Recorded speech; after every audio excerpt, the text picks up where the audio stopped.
My head hurts. My head absolutely hurts. I woke up this morning, September 6th. Yeah, brand new Pokemon Sun and Moon news. And I look in my subscription box. Let's see if anything was announced. Sure enough, it was. But it wasn't anything I could have ever anticipated. The Pokemon that they announced, it was terrifying. Absolutely terrifying. I type Null. There's a Pokemon named type space Null. Null. Do you know what Null means? Nothing. The Pokemon's name is type Null, and its actual typing is normal type. There's a dragon named Jangmo-o. Jangmo-o. Now, granted, that's not too different. We have Ho-Oh, but it's like it threw me off. And then, of course, we had the Alola and Raticate, which was announced. We already knew that from the Alola and Raticate. But then we get hit with this. Then we get hit with Ultra Beast. Ultra Beast? And the lore, the ideas that the community has come up with surrounding this Ultra Beast, the one that they've shown so far, it's like a jellyfish, but it resembles a main character. I'm so confused. 7th Gen is just taking everything that we knew and is flipping it upside down. I have been trying to come up with answers for this for the past 3-4 hours. Okay? I don't have an answer. I don't know what to say. I don't know how to feel. I don't know what is happening. I have no answers. I have 2 videos I plan on doing regarding Pokemon Sun and Moon news. Talking about the Pokemon, and then I'll be talking about the team that appears to be the opposite of Team Skull, Aether.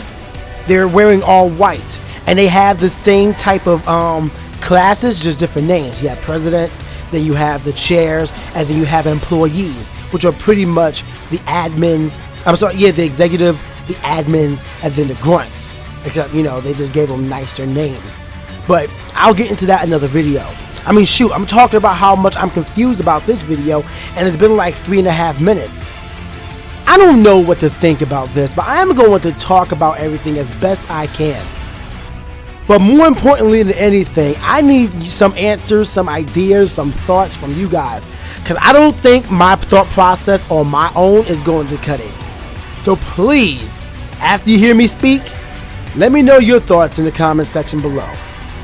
So let's get the easiest thing out the way. Alola and Raticate.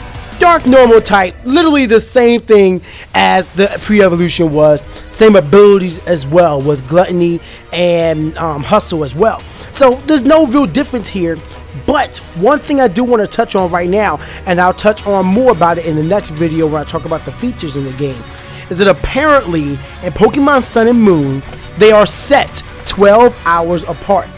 So it's like, it's not 2 people going through the same journey.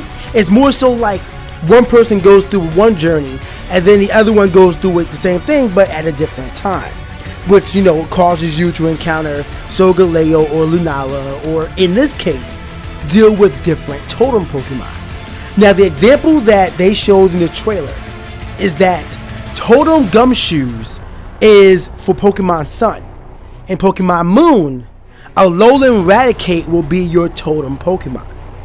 I think that's pretty cool, although I'm not sure how I feel about, one game being set at night and one being set in day. Like, that really does influence some sort of different playstyle, because it's like, why would you want to play at nighttime all the time? Every time you load up the game, it's going to be dark. So I don't know why they did that. Maybe it's like, after the storyline is done, then, time goes back to normal. It's just that until you fight the legendary Pokemon or whatever, it's like counting it as one day, and then when that's done, then time flows normally, and it'll be daytime or nighttime depending on what time it is for you in real life. That's what I'm kind of hoping regarding this. But still, I just think it's decent that they do have different aspects of it. One in nighttime, one in daytime. One for Gumshoes, and then Gumshoes doesn't hunt at night. He goes to sleep, but Alola and Raticate comes out. So I think that that's cool. I think that's a really good aesthetic difference that they made. But again, I'm still just skeptical about how this is going to be employed. Regarding Alola and Raticate, I mean, it's a Raticate. We don't know much about his moveset. All we know is that Alola and Raticate exists. He has little chubby cheeks, and he's a little fatter. And I think he looks cute, so I like him. So a little side note, I realized that, hey, I can go to PokemonSunMoon.com and find out information on the Rattata. Or the Raticate, I should say. And I found out that the reason why the Raticates are so, chubby in Alola is because they mostly live in urban areas and they have a higher caloric intake than the normal Rattatas or Raticates from other regions. So they just eat more, they do less, and they get chubby. So, kind of like my life in a nutshell. But that's what happens. They even send out Rattatas to go scrounge up food, and then they sit at home and they eat the food that they have stored up in their nest, and then the Rattatas bring food back, and then they eat more of that, and blah blah blah. It's just a circle. So basically, Raticates are just lazy. Alright then. The data though, the Pokedex entry does say though that they are a bit slower because of their chubbiness. So does that mean that they're going to have a higher defensive stat? Could they have gotten thick fat? That would have been appreciated, especially with different Arctic tundras, like what happened to the Vulpix. That could have been a thing. Like, just, hey, someone went there and it had to get thick fat and whatnot, and I don't know, it just could have been nice. Just change the abilities since it does get chubbier. Like, change the ability. I mean, Gluttony works, but Hustle definitely doesn't. As a matter of fact, what's the ability Hustle? Yeah, its ability was Hustle, but that doesn't make sense if they should have changed it from Gluttony Hustle to Gluttony Thick Fat. So it I don't know. But that's the Pokedex entry. So they're lazy, they send other people to get food for them, and they stay at home and eat the food they already have. That's the life of Raticate and Alola. Alright, now I am scared to talk about this one. I don't know where to begin, but let's start with Jangmo-o. So Jangmo-o is the Pokemon that was introduced. He's a dragon type, and apparently he's very valiant. He never turns his head from his opponent. He uses his scales on his head for offense and defense, and it trains with other Jangmo-os in secluded areas like canyons, I'm assuming caves as well, among other Jangmo-os, so that they can train and get stronger. That's the whole purpose, is just to get stronger. To me, this entire story, this entire Pokedex entry lends itself to me to believe that this is going to be the pseudo Pokemon of 7th gen. It just sounds like it would, as in all this training is going to pay off. It gets to level 60 and he's a freaking god. Like, I don't know what kind of typing it's going to be. Hopefully it gets a secondary typing, because I feel like we have enough pure dragon types. I don't know if you feel the same way, but I think we have enough pure dragon types. Its abilities are both soundproof and bulletproof. So this was making me think, like, okay, its scales are used for defensive capabilities, yes, but I was wondering at first, like, was Jangmo-o hunted, and this is how they protected themselves? Is that eventually they said, hey, stop hunting me, stop trying to shoot me, and they just became bulletproof to all forms of bullets, Shadow Ball, Bullet Seed, all that and more. That's just something I was thinking. But then after I read the deck entry, it was like it just uses the scales for offense and defense. I still don't know why its scales got that thick that it could be used for defense. So my theory could still be correct. We'll probably find something out in either more deck entries or something like that. But otherwise, Jangmo-o was a Pokemon that, well, the name is even weird. I feel like that's just like the thing with 7th gen though. They have like all these hyphenated names. I mean, yeah, we have Ho-Oh. I respect that. I know that. But Ho-Oh is like a legendary Pokemon where it had like, lore and background to it. So I can get with that one. But there are so many Pokemon in Alola that have hyphenated names. Like, why add the extra O to Jangmo? Or Jangmo. I don't know how you want to pronounce it. Jangmo. I'm going to say Jangmo. That sounds better. So Jangmo-o. Like, why add the extra O? I don't get that. I'm sorry. Like, maybe I'm dwelling too much on little things, but that's just how I am. I dwell on the little things. I appreciate the little things, and I try to understand the little things because it leads to the bigger picture. So my question is still remaining. Why the extra O for Jangmo? Why make it Jangmo-o? Someone give me an idea or an answer. I don't know. Man, tropical areas are weird. But Jangmo-o, it seems like a pretty decent Pokemon. 2 decent abilities, because then you could have what do you call it? You can, okay, let's say you have to deal with a Mega Gardevoir or maybe a Sylveon. They normally pack Hyper Voice. You can go on the sub and they're all like, oh, I'm gonna go on there and Hyper Voice you. But then you're soundproof, so you don't hear a darn thing. You just sit there and stay behind your sub, and it's like, oh shoot, well, what do I do now? Because I mean, I guess I can Dazzling Gleam, but I wasn't prepared for that because I have my Fairy type attack being Hyper Voice, and I don't have Dazzling Gleam or, you know, Fairy Wind or something like that. So what do I do? So it can work competitively. However, overall, I feel like it's not very good. It's more situational than it is effective. You know, like, yeah, you can block Shadow Ball, which would be great, but I don't know. I'm really just skeptical about his abilities. I don't think they're bad, but they're definitely not anything to gawk over. But Jangmo-o, potential pseudo of 7th-gen? If it's not still obvious, I am still blown back by the Pokemon we have to deal with. And this one I decided to save for last is the epitome of what the actual biscuit. I don't know what to think or to feel, but just hear me out. We are dealing with Type Null. That is the name of this Pokemon. Type :space Null. Null meaning nothing. Now, I'm just going to read the dex entry and then I'll respond to it. This Pokemon wearing a mask has been dubbed Null, meaning nothing. So, they give it a mask immediately. Immediately, they just slap a mask on it. The shape of its front and hind legs are clearly different. The reason is that Type Null was constructed to synthesize the strengths of various Pokemon, enabling it to adapt to any situation. At this point, I feel like it's important to note that the category for this Pokemon is synthetic. This Pokemon was created. Now, it's not the first time a Pokemon has been created, but the fact that this Pokemon was designed, built to take the strengths of other various Pokemon. It's a chimera. If you guys have ever played, ever watched Full Metal Alchemist, it's a freaking chimera. It is a beast made up of different parts to make another beast. That is what Type Null is. This is freaking insane. Now, it wasn't like anything where they just wanted to make the Ultimate Pokemon in Mewtwo's case. This Pokemon actually had a specific purpose. Now, hear me out. Going back to its mask, the dex entry reads, the mask fitted to Type Null's head is a piece of equipment designed to control its latent powers.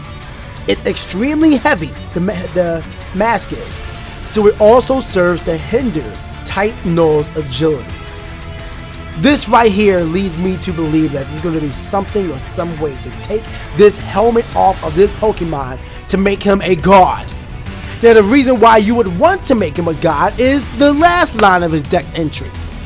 To complete a certain mission, there was need of a Pokemon powerful enough to rival those Pokemon often spoke of in mythology.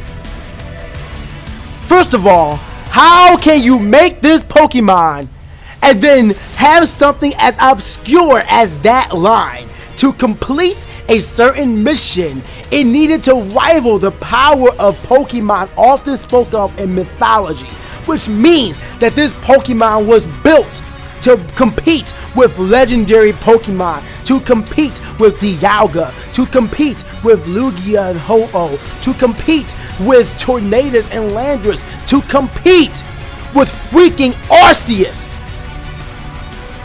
And you know what? The last one, Arceus. Think about it. That helmet is shaped like the little tassel on Arceus' head. Look at his helmet.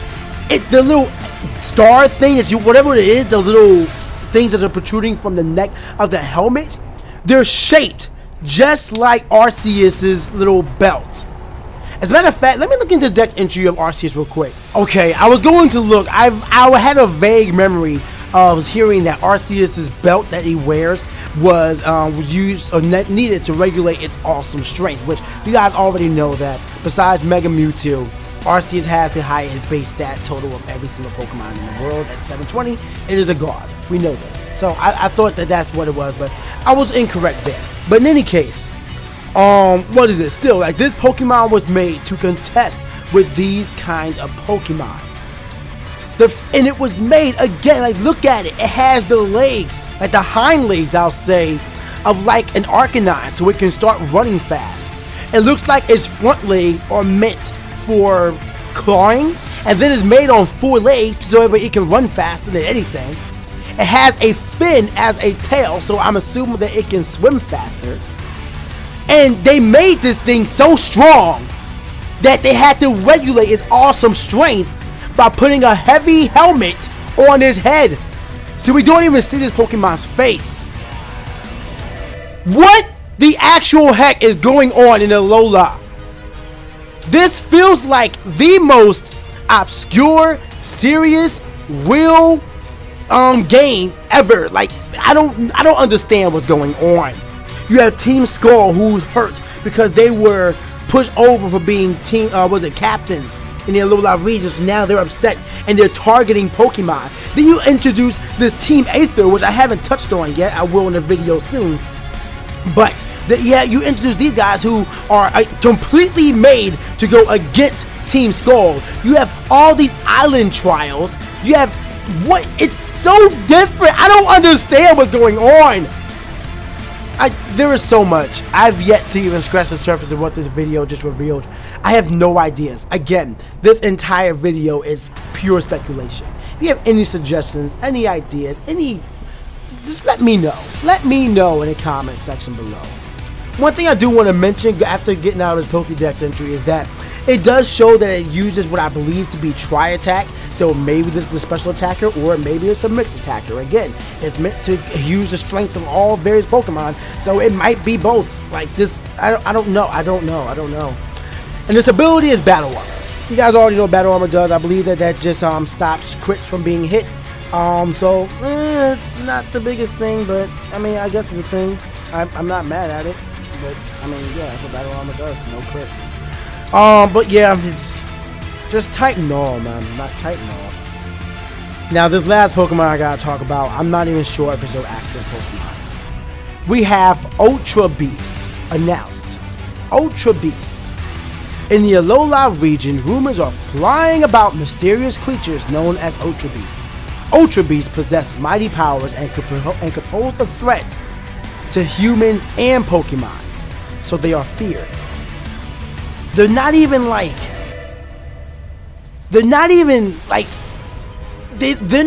work for Pokemon. They're not about Pokemon, not about the world. They're a threat to the entire world. It appears that the Aether Foundation is also conducting research on those Ultra Beasts, which I'm assuming Type Null comes into play here. According to rumor, multiple Ultra Beasts exist, each of them called by a code name. And the only one that has been revealed right now is UB-01. Scientific name out the wazoo.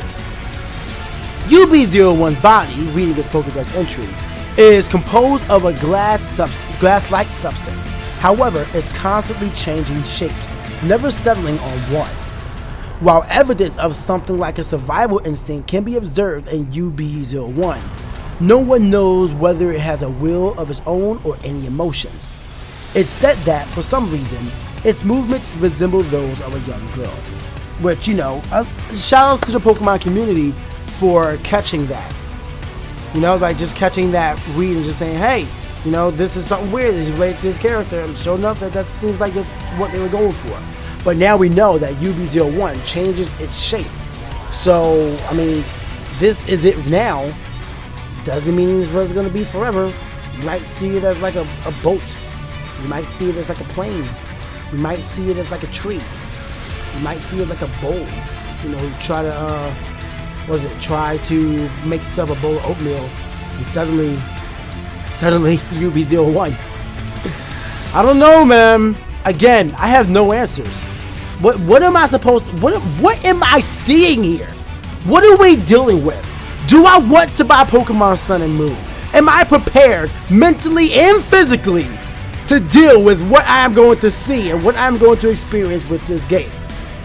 Is it something I'm questioning myself right now? Pokemon, you are doing something, but you know what? At the same time, I still cannot deny the fact that what you're doing with 7th Gen, as confused as it's making me, as hype as you may make me, it is the greatest generation of all time, like of all times. 5th Gen, I love you, buddy.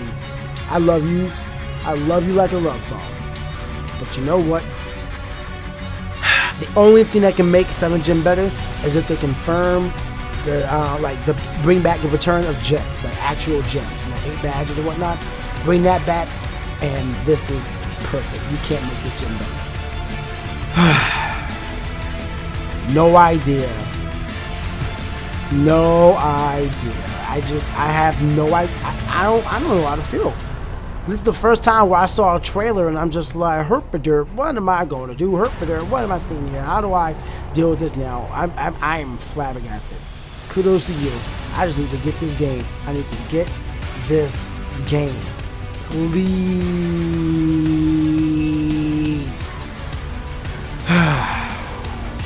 Let me know in the comment section below what you think about every Pokemon that was announced in the Pokemon Sun and Moon video. And make sure you guys subscribe so you can catch my other video where I will be talking about Team Aether and Team Skull. And of course some other features that was announced, such as, make the potential return of Pokemon Snap. Thank you all so much for watching. Make sure you guys subscribe to me on YouTube, follow me on Twitch, follow me on Twitter. But most importantly, stay hot, guys. And stay sane as well. And I hope to see y'all next time.